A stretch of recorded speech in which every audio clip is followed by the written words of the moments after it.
এরকম বান্দা আছে না নাই? অসুখে পড়েছে, আল্লাহকে ডাকছে। বিপদে পড়েছে, আল্লাহ এইবার আল্লাহ বিপদ থেকে উদ্ধার করে দিল। আবার যাকে আল্লাহর সঙ্গে চালাকি করো না, আল্লাহর সঙ্গে চালাকি করো না। আল্লাহ বলছেন ইন্না বাতশা রাব্বিকা লাশাদীদ। সূরাতুল বুরুজ পারা নাম্বার 30 আয়াত নাম্বার 11 12 13 নাম্বার আয়াত দেখে নেবেন। আল্লাহ বলছেন নিশ্চয়ই করে আমার ধরাটা হলো মজবুত ধরা। বান্দা আল্লাহ যখন ধরবে তখন ছাড়বে না। প্রিয় বন্ধু আমার, এজন্য আল্লাহর সঙ্গে চালাকি করো না। আল্লাহর বান্দা অসুখে পড়েছে, আল্লাহকে ডেকেছে, আল্লাহ সুস্থ করে দেছে। আল্লাহকে ডেকেছে, আল্লাহ সুস্থ করে দেছে। আল্লাহ ফেরেশতাদেরকে বলে, এ ফেরেশতারা, আমার বান্দা এখন কেমন? বলে আল্লাহ তোমার বান্দা তো সুস্থ হয়েছে ঠিকই, কিন্তু নামাজ পড়বো বলে ইরাদা করেছিল, নামাজের ধার ধারে নাই, নামাজের ধার ধারে নাই। আল্লাহ বলে ফেরেশতারা আরেকবার একটু রগটা টিপে দিই।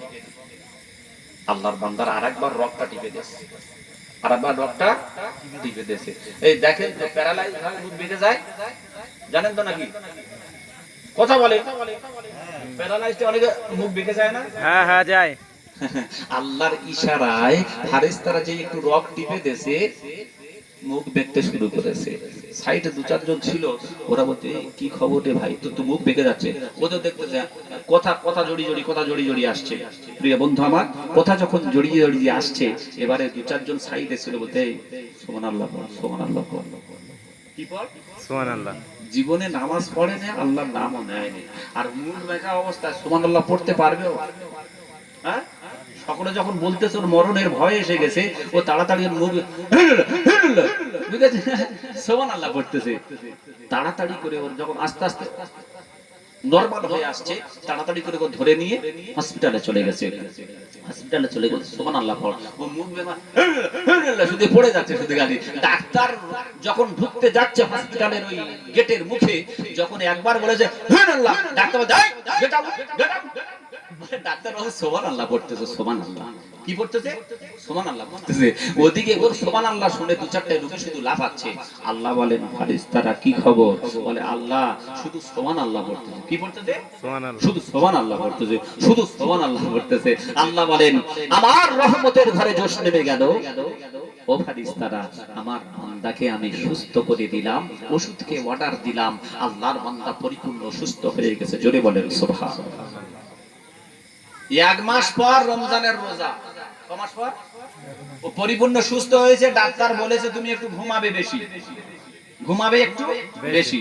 ও দিনের বেলা ওই রমজান মাসে চায়ের দোকানে বসে বসে চা পান করতেছে, একটা সিগারেট টানতেছে। আল্লাহ টাকা দিয়েছে, অর্থশালী লোক, সিগারেট টানতেছে। আর মুয়াজ্জিন সামনে দিয়ে যাচ্ছিল, ওই মুয়াজ্জিন এই শোন কি খবর, এই তুই ভোরের বেলা এত ষাঁড়ের মতো চিল্লাস কেন রে? ভোরের বেলা ষাঁড়ের মতন চিল্লাস? আহা, আজানের শব্দকে তুমি বললে ষাঁড়ের মতো চিল্লাও কেন? ইস, আল্লাহ বলেন ফেরেশতারা কি খবর? বলে আল্লাহ মাল ভেরি ভেরি ডেঞ্জার। আল্লাহ বলেন আর সুযোগ দেয়া যাবে না। ওই পেশাবখানায় বসেছে, মসজিদের পেশাবখানা রাস্তার ধারে বসেছে, জোহরের সময় দুই একজন পিছনে দাঁড়িয়ে আছে। ওই ওঠ, নামাজের সময় তুই তো নামাজ পড়িস না, নামাজ তো পড়বি না, ওঠ ওঠ, জামাতের সময় হয়ে এসেছে, আমরা ইস্তেঞ্জা সেরে ওযু করে জামাত ধরবো। ও আর কোনো সাড়াই করে না। তাড়াতাড়ি করে পিঠে যখন হাত দিয়েছে ওকে তোলার জন্য, হুড়মুড় করে পেশাবখানায় পড়ে গেছে। পেটাকে তুলেছে, কাট হয়ে গেছে। কি হয়েছে? হয়ে গেছে। কি মরণ এটা? কি মরণ গো? বলে স্ট্রোক বা হার্ট অ্যাটাক, তাই না? বলে আমি এর নাম দিয়েছি হাইব্রিড মরণ। পেশাবখানায় লুঙ্গি তুলে বসেছে, লুঙ্গি ফেলার সময় নাই। আল্লাহ পারে কি পারে না? এই জন্য চিন্তা ভাবনা করেন বন্ধু আমার। অনেক আল্লাহর মানে এই মসজিদটা কি জন্য বানানো হয়? নামাজের জন্য। মসজিদ কিসের জন্য? নামাজের জন্য। নামাজের জন্য। সকলে বলছেন ইনশাআল্লাহ, সকলে বলছেন। কিন্তু আমি মাঝে মাঝে মনে করি অনেক আল্লাহর বান্দা এরা এদের জন্য মসজিদ নামাজের জন্য নয়, এদের পেশাবের জন্য মসজিদ, তাই না? একক তো নামাজ পড়ার জন্য মসজিদে ঢোকে না, পেশাব লাগলে মসজিদে ঢোকে। দেখবেন রাস্তার ধারে যেগুলো মসজিদ, ঠিক বাস্তব বলছি তো নাকি? তাহলে এদের কাছে নামাজের জন্য মসজিদ নয়, এদের জন্য পেশাবখানা হলো মসজিদ। মুসলমান তোমরা একক তো নামাজের জন্য মসজিদে ঢুকছো না, শুধু পেশাব লাগলে রাস্তার ধারে মসজিদে ঢুকছো। ইস, প্রিয় বন্ধু আমার, যুবক ওদিকে মনে আসো তো, হ্যাঁ যুবক ওদিকে আল্লাহ আল্লাহ করে রাস্তায় গেছে। ও বন্ধু আমার, ওই যুবক যখন রাস্তায় নেমেছে, আমার আল্লাহ বলেন বান্দা শুনে নাও, আমার বান্দা যখন একনিষ্ঠ ভাবে আমাকে ডাকে, আমি আল্লাহ তখন বান্দাকে উদ্ধার করে দিই। প্রিয় বন্ধু আমার, আল্লাহর বান্দা আল্লাহ আল্লাহ করতে করতে নিজের ঘরের দরজার সামনে পৌঁছে গেছে। দরজার সামনে যখন পৌঁছে গেল, মনে মনে করে আমি যদি আমার স্ত্রীকে ডাকি দরজা খুলবে না। দরজার সামনে আবার কিছুক্ষণের জন্য বসে গেল। আবার কিছু রাত অতিবাহিত হলো। ওই যুবক চিন্তা ভাবনা করে, আমার স্ত্রী আবার আমার ঘর, একটা মাত্র ডেকে দেখি যা হয় নাকি। প্রিয় বন্ধু আবার, ওই যুবক যখন নিজের ঘরের দরজার সামনে দাঁড়িয়ে নিজের স্ত্রীকে বলে, ওরে আমার প্রিয়তমা স্ত্রী শুনে না, আমি তোমার স্বামী আজকের জন্য বাড়িতে ফিরে এসেছি, আর কোনোদিন ওই জায়গায় যাব না। একটাবার তুমি দরজা খুলে একবার দেখো। কিন্তু দরজার ভিতর থেকে কোনো আওয়াজ আসে না, ঘরের ভিতর থেকে কোনো আওয়াজ নাই। যুবক চিন্তা ভাবনা করলো, আমার স্ত্রী হলো আমানতদারী স্ত্রী, আমার স্ত্রী আমার কথার বিপরীতে কোনো সময় চলে না, এজন্য মনে হয় আমার জন্য দরজা খুলবে না। যুবক দরজার সামনে বসে পড়ে, দরজার সামনে বসে পড়েছে। বসে পড়েছে। আমরাও সকলে বসে পড়েছি। আলহামদুলিল্লাহ, এ মাথা মাথা হয়েছে কিছু নাকি,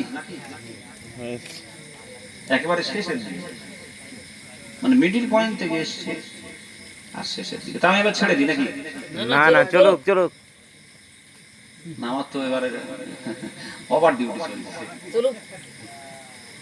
চলুক বললে তো হবে না। আমি ওই জন্য বলেছিলাম প্রথম থেকে যে আমাকে আগে বলে দিতে হবে। হ্যাঁ? না না, আধা ঘন্টা প্রথমে বলেছিলাম। হুজুর আসছেন, এই তো হুজুর এসে গেছে। একটু চাপ দিয়ে ছেড়ে দাও।